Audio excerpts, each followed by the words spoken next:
Once upon a time, when my friends, let's call them Fred, Alan, and Chris, and I were just kids, we used to play an exciting yet tricky game called Ring a Bell on Saturday nights. Our lives revolved around a suburban neighborhood, a decade ago, where there were fewer houses and more vast woodlands. This story unfolds in those simpler times, filled with fun pranks and the joy of childhood friendship. In our daring game, Fred or Alan would take on the brave role of ringing someone's doorbell while Chris and I hid, barely breathing, in anticipation of the fun to come. We had played this trick many times, and most people we pranked just got annoyed, shouted a bit, and then went back inside their homes.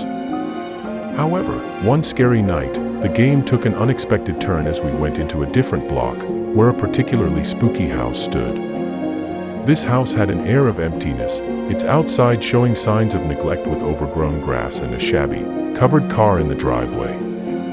Fred, being the chosen one for this round, rang the doorbell, and even before the person inside opened the door, we felt an immediate surge of anger. This man was unlike any other we had met, standing tall at 6 feet with a tough build. He got really mad at us almost instantly. He walked around his scary front yard, making serious threats, his voice sounding mean.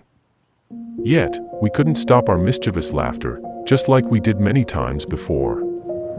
Eventually, he went back into his eerie house, and Fred, after waiting for a bit, looked through the spooky windows before rushing back to the doorstep to ring that cursed doorbell again. The fear that must have grabbed Fred as he faced the horrors of that house is hard to imagine. Personally, I knew I would never have dared to make that man angrier, but Fred, realizing that time was running out, quickly went to the side of the house, out of sight from the man. The door opened faster this time, and the man came out, this time holding a scary rifle.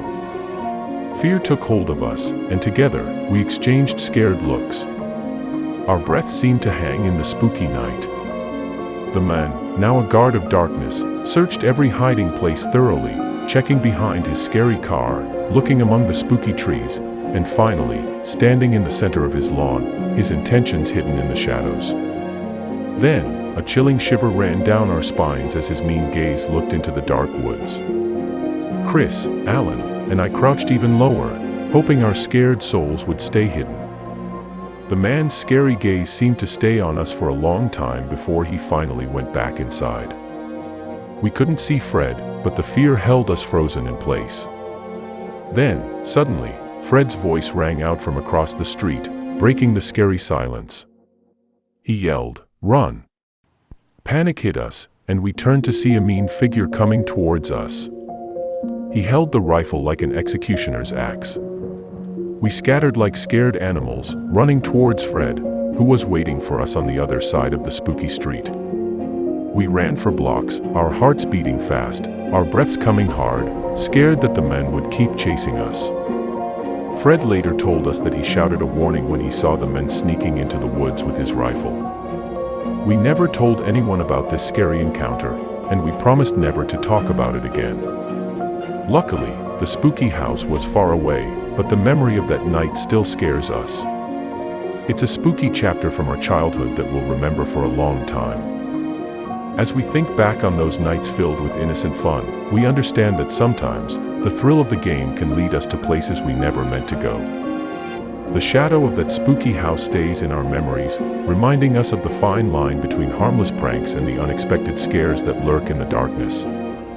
And so, the tale of Ring a Bell becomes a story to be careful about, a whispered warning among friends, and a shared secret that binds us together through the years.